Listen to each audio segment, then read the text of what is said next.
Ya, perkenalkan nama saya Sinung Garjito. Eh, saya pemain bass, musisi lah ya. Eh, saya tinggal di daerah Borobudur, Magelang. Dan semoga pembicaraan ini bisa bermanfaat buat semuanya. Oke Mas Sinu, menurut Mas Sinu apa sih makna musik itu? Makna musik itu bagi saya itu luas ya. Luas, dalam artian luas itu kalau bagi saya bermain musik selama ini banyak motivasi, banyak. Yang pasti makna musik itu adalah membuat saya menjadi tenang, melepaskan melepaskan sesuatu ya, gagasan atau melepaskan unek-unek. Karena musik sendiri saya kira dia mempunyai beberapa fungsi, bukan cuma sekedar sebagai hiburan, ada juga musik-musik untuk yang lain kan juga banyak. Jadi makna musik bagi saya tergantung kebutuhan batin saya dan kebutuhan yang lain lah, yang sifatnya jasmani rohani gitu. Oke, menurut Mas Sinu, kok musik bisa dikatakan menjiwai lagunya ketika apa? Menjiwai lagu itu kalau bagi saya di musik itu sebenarnya adalah kita menikmati. Musik itu kan bahasa audio ya. Kadang-kadang tidak bisa kita terapkan secara visual gitu. Kadang-kadang ada yang seolah-olah menjiwai gitu kan. Belum tentu. Saya kira itu adalah faktor yang sangat personal. Sangat personal. Setiap orang itu punya cara sendiri-sendiri dalam menjiwai lagu. Tapi yang pasti penjiwaan itu muncul ketika kita sudah tidak mikir. Kita sudah betul-betul terlibat, istilahnya khusyuk lah kalau dalam kita khusyuk bermain di musik. Kita sudah tenggelam, sudah menikmati irama, harmoni, segala macamnya. Untuk yang pasti ya itu sudah menjadi bersifat naluriah, dalam artian kita tidak mikir lagi. Kalau mikir lagi kayaknya susah untuk menjiwai. Kalau ketika sedang bermain musik Mas, jenengan itu harus dalam kondisi suasana hati yang baik, benar-benar baik, atau dalam kondisi apapun jenengan bisa bermain musik? Kalau saya itu beberapa pengalaman saya di panggung itu selalu pernah mengalami beberapa fase awal-awal itu saya masih mencoba membentuk di panggung saya mau apa gitu kan. Tapi begitu semakin kesini ternyata yang muncul adalah pasrah. Sudah, ini tanggung jawab saya di panggung, saya harus bisa memainkan musik dan menikmati musik, dan itu sudah menjadi niat gitu. Sebelum saya naik panggung saya mencoba untuk mengendalikan bahkan banyak ketika orang naik panggung itu ada rasa grogi, ada rasa takut, ada rasa segala macam. Itu adalah menurut saya tantangan yang harus dilewati dan itu hal yang wajar gitu. Jadi ketika mengatasi hal-hal seperti itu kita harus ikut irama yang ketika di panggung, karena setiap waktu, setiap panggung, setiap ruang yang berbeda terus. Jadi saya nggak bisa menemukan sesuatu yang harus begini-begini, enggak. Yang pasti pasrah dan saya harus bermain sebaik-baiknya, itu saja, tidak lebih. Mas, Anda kan sudah sering nih berkelana jauh dan bahkan banyak teman, banyak juga kenalan-kenalan baru. Nah, ketika jenengan mau bercerita untuk curhat, biasanya jenengan cerita ke siapa? Kalau saya pertama itu jelas keluarga ya gitu. Karena saya kira itu adalah rumah gitu kan. Kemudian saya bercerita itu ke orang-orang yang memang saya anggap dia mampu menampung pemikiran saya. Yang kadang-kadang saya juga butuh orang yang justru malah dia tidak tahu gitu, karena biasanya orang yang tidak mengetahui musik itu saya kira lebih wajar. Kalau di musik itu kadang sesama musisi gitu, itu kita terjebak pada sistem tanpa kita sadari, dalam artian harus begini. Tapi saya kira semua masukan itu harus datang dari arah manapun. Akhirnya jadi terang, oh ya ternyata begini. Karena saya terus terang ketika dalam musik itu memang apa ya, ada gagasan yang ada unek-unek gitu yang memang apa ya dibutuhkan untuk musisi yang memberikan masukan. Dibutuhkan juga orang yang justru tidak tahu, tentang musik, karena dia melihat musik itu secara dari luar lingkaran begitu. Jadi kalau untuk orang ya banyaklah teman-teman orang yang memang saya anggap panutan, ada yang anggap memang seperjuangan, ada juga yang saya anggap adik istilahnya kan, ada juga yang justru malah orang-orang yang nggak tahu gitu kan. Karena itu jadi apa ya, jadi akan menetralisir semua ini, saya kira begitu, kalau saya begitu. Pernah nggak Mas, Anda merasa ketika sedang mendengar lagu nih, ini sebuah lagu, terus ada sambungan itu dalam hati berkata, wah ini lagu tercipta kayaknya buat aku di kondisi saat itu, pernah nggak Mas? Pernah, banyak itu malah. Itu bahkan menjadi referensi kalau saya. Ketika saya di panggung itu kadang-kadang saya membayangkan jadi orang yang saya idolakan, terus terang itu. Tapi dengan situasi dan kondisi yang berbeda. Itu adalah inspirasi, oh ini aku banget nih lagu ini. Saya merasa mendengarkan itu kok rasanya kayak plong segala macam. Ada memang ada ya, beberapa yang bisa mewakili kegelisahan yang memang kadang saya sendiri tidak tahu saya sih gelisah karena apa. Tapi begitu mendengarkan lagu itu, oh ternyata kegelisahan saya adalah persoalannya itu. Jadi bisa mengurai apa ya, sesuatu yang bergerak ketika sedang apa, berdiam diri, merenung begitu. Kalau gitu pernah nggak Mas dengan menciptakan sebuah lagu untuk orang tersayang jenengan? Ada. Tapi itu belum selesai. Karena saya mikir begini, apa ya? Kadang-kadang saya tidak bisa mewakili dalam kata-kata. Rasa sayang begitu itu bagi saya itu kadang-kadang tidak dibutuhkan banyak kata. Iya betul. Aku cukup, karena kata-kata justru kadang-kadang memenjarakan kita dalam konteks apa ya? Enggak, bukan begitu. Ketika dengan istri ya, dengan keluarga, aku sayang kamu, cukup. Itu bagi saya itu sudah cukup mewakili semuanya. Jadi tidak diperlukan kata-kata, istilahnya kalau saya pinjam istilahnya Sawung Jabo ya, itu tidak mengindahkan apa yang sudah indah. Gitu. Sudah indah ya indah saja. Kadang-kadang kalau kita tambah-tambahi atau kita ini, jadi maknanya malah menyempit. Kalau menurut saya ini.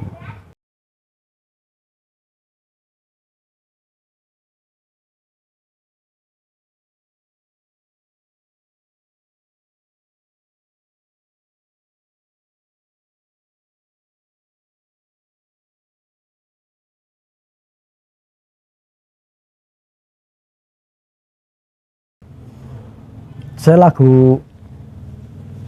kalau untuk ke satu objek gitu ya, satu objek itu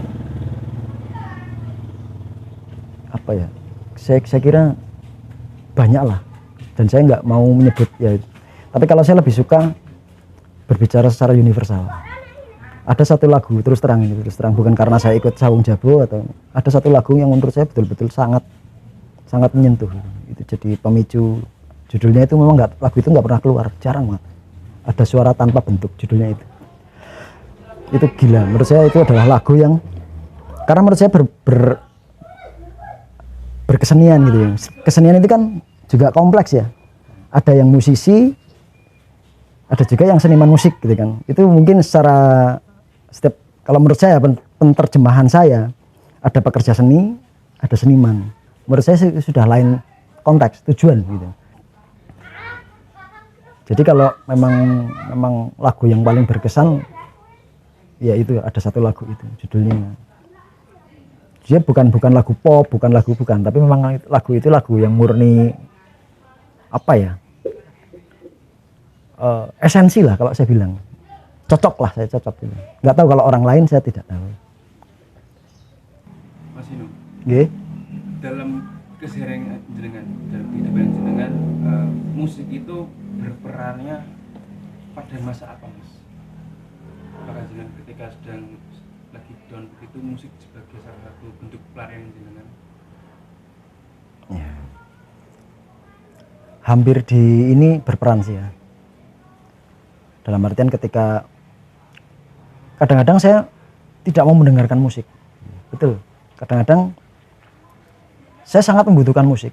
Itu tiba-tiba saya juga nggak tahu. Kadang-kadang keluarin bass sendiri, main deng deng deng deng deng. Kadang-kadang ada bass di situ nggak tak mainkan, padahal udah siap gitu kan. Jadi memang suasana hati. Dan itu memang apa ya? Ya saya kira tidak bisa saya patenkan karena memang betul-betul itu murni peristiwa ya, mesti saya ngerasain apa tiba-tiba main. Terus kadang-kadang saya mendengarkan, dan musik-musik yang saya dengarkan pun kadang-kadang justru malah ini apa ya, musik itu menurut saya juga identik dengan waktu. Pagi ya saya membutuhkan yang mungkin adrenalin istilah gitu. Siang saya membutuhkan yang mungkin soft, santai. Malam saya membutuhkan yang kadang-kadang tanpa ritmis, cuma layer sound. Kadang-kadang suara jangkrik itu tak masukin, karena memang itu yang paling enak gitu. Musik kan bisa dibilang sebuah perubahan kata hati ya, Mas, untuk dimulai diungkapkan dengan sebuah lagu gitu. Ketika jenengan sedang membuat sebuah lagu mungkin atau lirik lagu, apa yang jenengan sering pikirkan biar terbesit untuk membuat sebuah lirik lagu tersebut? Kegelisahan ya, yang pasti ya, kegelisahan. Misalnya kayak saya bikin lagu judulnya itu Senandung Jalanan. Itu dibawakan grup saya, namanya grupnya Semendelik gitu. Itu saya bikin itu karena pengalaman saya dari selama kurang lebih 10 tahun ya. Saya bolak-balik Magelang, Jogja. Saya pernah tidur di jalan karena kehujanan. Itu pengalaman tubuh ya, betul-betul pengalaman tubuh itu. Terus saya ngelihat perkembangan di jalan ini kayaknya nggak pernah surut ya. Maksudnya makin tambah ramai kendaraan, terus semakin bising, semakin etika itu kan sudah kayak orang tua beberapa kali saya melihat sendiri, masalahnya pengalaman orang tua mau nyebrang aja nggak bisa karena ketutup oleh ratusan kendaraan begitu. Itu bagi saya kan sesuatu yang sangat ya gimana ya, sedih lah melihat gitu. Seharusnya kan kita bisa berhenti sejenak, memberikan kesempatan orang lewat, itu kan kesadaran larinya. Sekarang kan enggak. Itu pengalaman saya pribadi. Nah, makanya saya terus bikin lagu itu. Jadi kegelisahan tentang hal begitu ya. Tapi bisa buat jenengan tenang nggak, Mas, dengan dia sudah bikin lagu gitu dari sebuah kegelisahan yang jenengan, berdampaknya bagaimana ketika dia sudah buat lagu tentang kegelisahan yang jenengan, akhirnya bisa membuat ketenangan nggak sih, Mas, buat jenengan pribadi? Kalau saya sendiri iyalah, karena itu sudah menjadi apa ya, saya sudah merangkum kegelisahan itu menjadi sebuah tulisan. Istilahnya saya sudah melepaskan kegelisahan, karena musik itu kan hanya bahasa, hanya alat gitu. Sementara yang menjadi nyawanya adalah gagasan dan muatan kita, muatan pengalaman dalam lagu itu gitu. Bisa dengan pengalamannya Mas Yunus sejauh ini, Mas, kenapa Mas lebih memilih untuk terus bermusik dengan wadah kegelisahan yang jenengan? Kenapa tidak menunjukkan keceriaan yang jenengan? Dengan model keceriaan itu dibuatkan sebuah lirik lagu ini. Nah itu saya juga nggak paham juga. Mungkin karena faktor ini, latar belakang ya. Latar belakang saya dulu awal-awal dari kecil, karena adalah buat pengalaman ternyata inspirasi itu muncul ketika ada tekanan gitu. ada tekanan itu menurut saya itu bisa apa ya, bisa lebih apa ya istilahnya, itu lebih dibutuhkan. Tapi ketika kondisi, kalau ketika hati sedang gembira saya bikin juga itu, tapi saya ngerasa bahwa saya memainkan itu nggak ini, karena orang sudah bergembira ya sudah lah, saya kira selesai gitu kan. Ketika orang ada persoalan itu yang butuh kita selesaikan begitu. Jadi sebenarnya tergantung ini sih tujuan. Kalau saya kan memang lebih ke apa ya, bikin lagu, main musik itu adalah sebuah curhat gitu. Curhat. Orang curhat itu kan pasti ada masalah gitu. Kalau orang ini mungkin orang gembira itu ya bisa curhat juga, tapi gimana ya? Sebentar. Intinya ini, ketika ada kegelisahan itu saya lebih terangsang untuk bermain musik, untuk jadi itu jadi daya rangsang gitu. Nggak tahu kalau misalnya ternyata ada yang sebaliknya itu juga pasti ada juga lah ya. Nah. Oke, saat ini dibilang jenengan apakah masih memiliki rasa feel untuk terus bermusik, Mas? Iya masih. Musik dengan semangat yang jenengan sudah ada tuh berkobar teruskan. Itu jenengan ketika sedang mungkin sedang sendiri begini, sedang santai begitu, kira-kira jenengan pernah nggak untuk kalau misalkan jenengan bisa untuk memutarkan waktu ke belakang, kira-kira jenengan ingin membuat sesuatu apa yang belum pernah jenengan buat selama ini?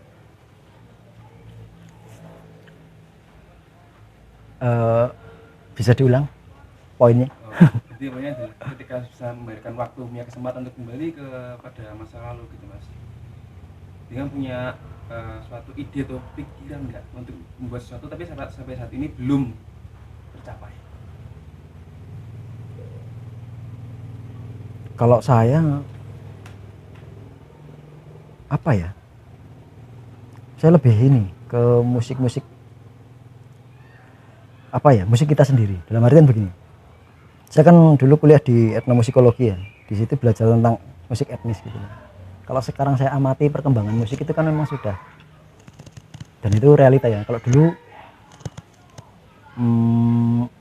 musik itu berada pada fungsinya, ada fungsi-fungsi tertentu yang memang sekarang sudah beragam. Sekarang fungsi musik itu kebanyakan kan untuk apa ya, untuk entertain segala macam begitu kan. Kalau dulu kan enggak, ada musik-musik tertentu untuk ritual, untuk segala macam. Sementara kalau saya sendiri, fungsi musik itu paling pokok itu adalah pada diri sendiri gitu. Jadi memang nggak tahu lah itu egois atau bagaimana, tapi kalau saya, musik itu sebenarnya memang untuk mencairkan atau menyelesaikan persoalan-persoalan yang ada dalam diri gitu.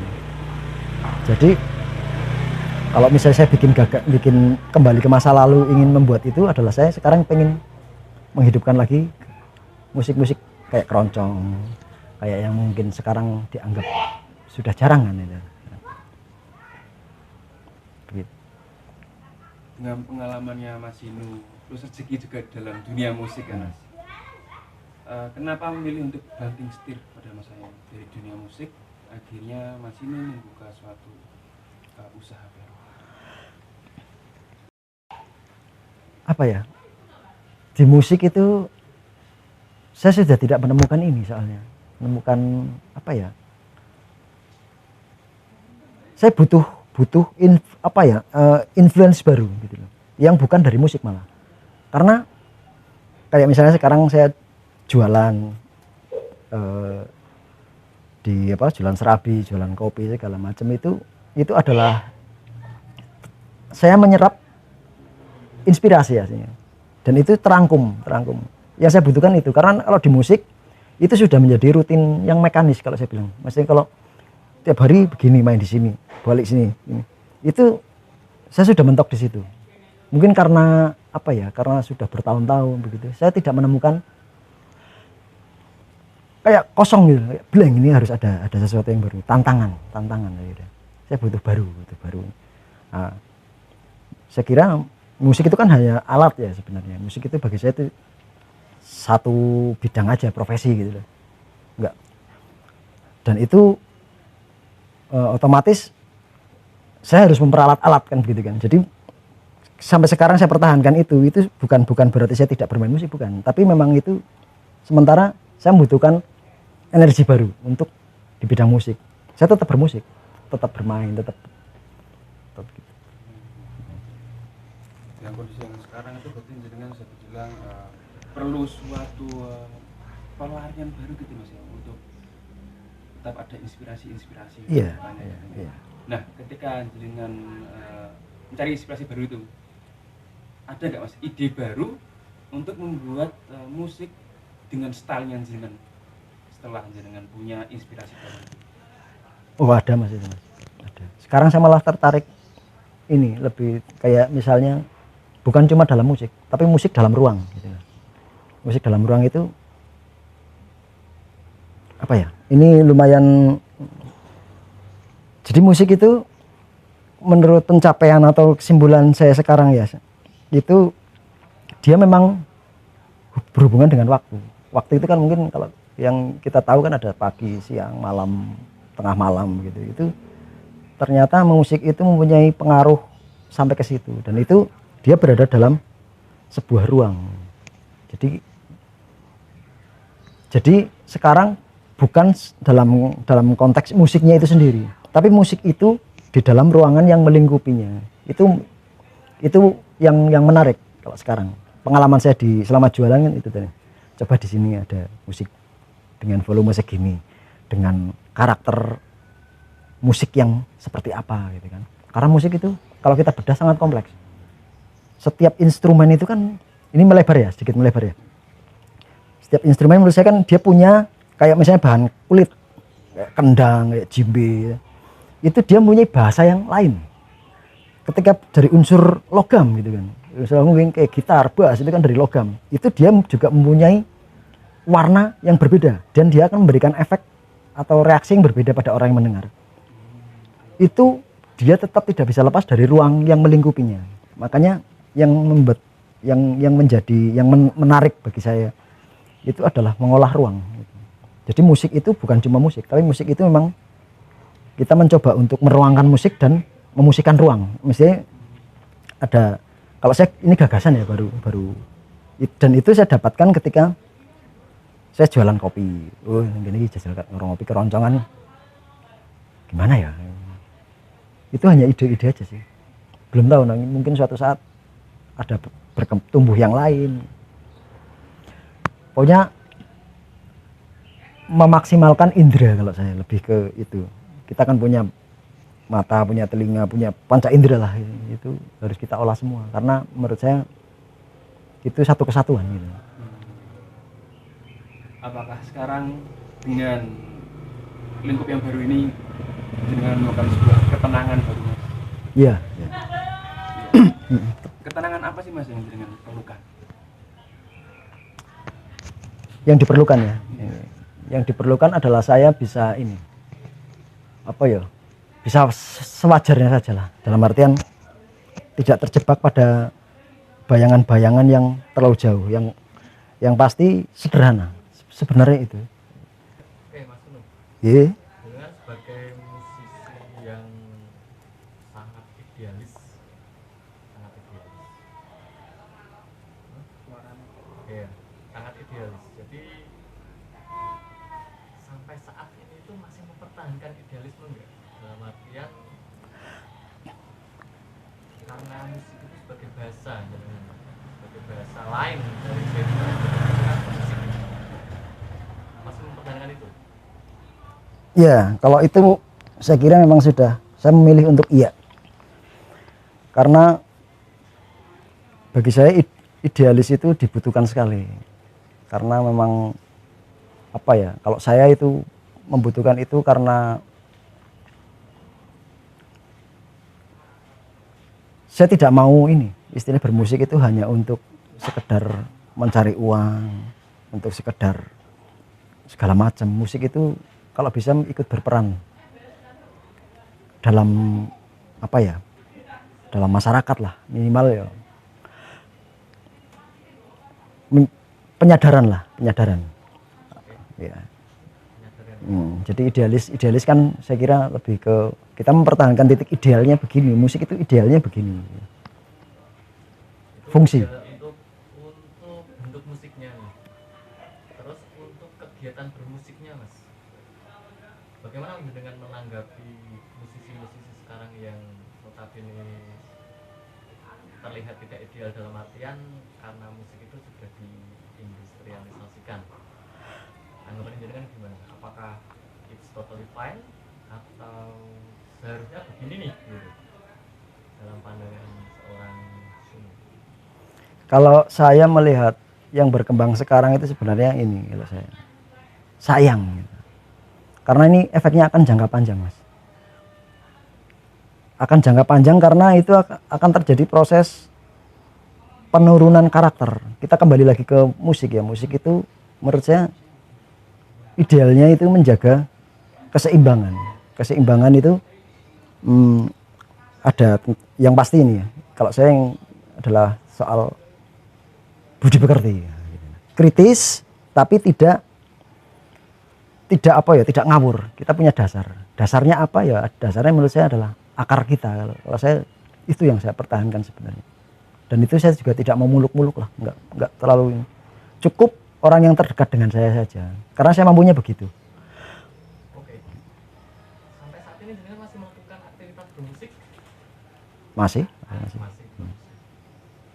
Selain bermusik, apa kegiatan jenengan sehari-hari? Sekarang ya jualan kopi, jualan serabi, jualan dan ayam. Saya juga piara ayam, kambing juga. Oke. Dalam kegiatan berwirausaha nih Mas, masih terinfluence dengan musik nggak? Oh iya banget Mas. Dan kebetulan ya karena teman-teman saya kan rata-rata musik ya, musisi gitu kan. Iya, jadi begitu saya buka misalnya di Jonalan itu teman-teman keroncong dari daerah Mertoyudan itu terus datang ke situ, genjreng-genjreng main musik segala macam. Dengan inisiatif mereka sendiri, nongkrong gitu. Membangun kembali ini apa namanya? Tongkrongan-tongkrongan yang mungkin hilang gitu. Saya di Amsterdam, di Merkwork ya. Waktu itu acara apa ya? Ya kok Merkwork acara ini sih. Ya kita yang ini mengajukan kedutaan kalau nggak salah. Waktu itu kita workshop sebenarnya. Oh, delegasi dari pemerintah. Iya, waktu itu kita workshop di Den Haag itu, di kedutaan itu. Terus di Eindhoven itu ada studio komunitas musik di Eindhoven itu. Terus kita workshop waktu itu namanya Kuntulan. Kuntulan itu Banyuwangen, maksudnya rebana, terus ini, terus apa namanya, pokoknya permainan dari Banyuwangi yang kita workshopkan di situ untuk mengenalkan pada musisi-musisi sana. Dan kita sempat ya diskusi lah, ngobrol dengan mereka. Terus terakhir puncaknya itu ya kita pentas di Merkwork namanya, di Amsterdam itu. Saya lupa jalannya, sulit namanya. Teman dari Indonesia berapa itu Mas? Yang berangkat ke sana Mas? Waktu itu sekitar 12 orang kalau tidak salah. Iya, waktu itu kan saya ikut satu grup. Satu grup. Iya. Oh, satu grup. Hanya grupnya jenengan. Kanta-takwa itu bukan? Sirkus Barok. Oh, sirkus. Iya, Sirkus Barok. Mas Jabo, Sawung Jabo. Kalau grup saya aslinya itu saya punya banyak grup itu. Dulu ada Si Rezeki, Congpe, Blue Jeans, Semendelik. Yang terakhir ini Sirkus Barok. Sekarang yang punggawanya siapa aja Mas kalau yang disembeli? Kalau Semendelik itu kan memang grup saya dari tahun 2003 Pak ya kalau nggak salah. Iya. Sirkus Barok? Kalau Sirkus Barok saya ditarik Sawung Jabo tahun 2010 kalau nggak salah itu. Saya bass ya. Bass.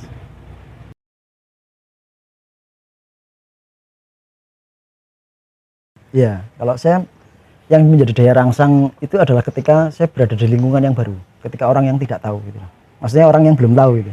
Itu adalah menurut saya itu adalah daya rangsang yang paling kuat karena saya mencoba, saya mengenalkan sesuatu yang baru gitu kan. Itu membuat menjadi semangat bermain. Dan ke orang baru, tempat baru, istilahnya, pokoknya yang baru Mas, yang baru. Itu bagi saya itu lebih membuat semangat gitu. Bukan acuannya bukan masalah uang, tapi acuan adalah masalah apa ya? Pokoknya berbagi gitu. Bermain di situ.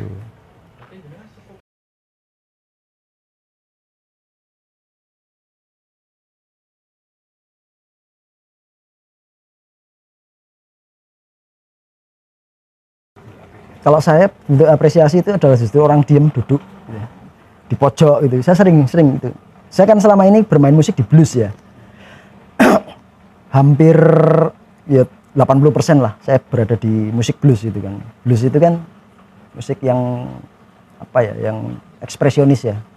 Maksudnya kita spontan itu kan. Dan itu saya justru lebih terangsang ketika melihat seseorang yang duduk diem di pojok gitu kan, dan dia memperhatikan.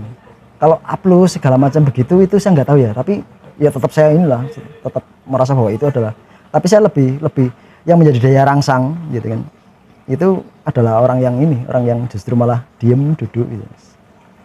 Mungkin ya menikmati itu saya sangat malah sangat apa ya, mau merangsang gitu, lebih bermain lebih, wah ya berarti dia menikmati gitu. Cara menikmati orang kan beda-beda.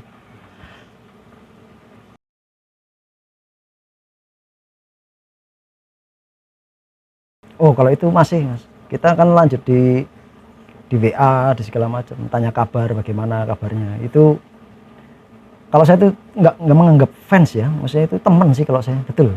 Karena kalau fans itu sudah lain sifatnya. Kalau saya lebih suka ya kayak teman, ngobrol apa, sampai sekarang masih jadi teman malah. Jadi memang ini saya banyak dapat, nah ini agak melebar sedikit ya. Ini konsep rezeki di musik itu, kalau menurut saya itu kadang-kadang kita terjebak pada rezeki yang sifatnya material, dalam artian kayak uang, kayak fasilitas segala macam. Tapi bagi saya itu ada rezeki yang non material, dalam artian di situ saya dapat saudara, dapat teman, dapat yang tidak bisa terukur oleh material. Itu menurut saya adalah rezeki yang sering terlupakan gitu. Kalau saya justru merasa mendapatkan di situ.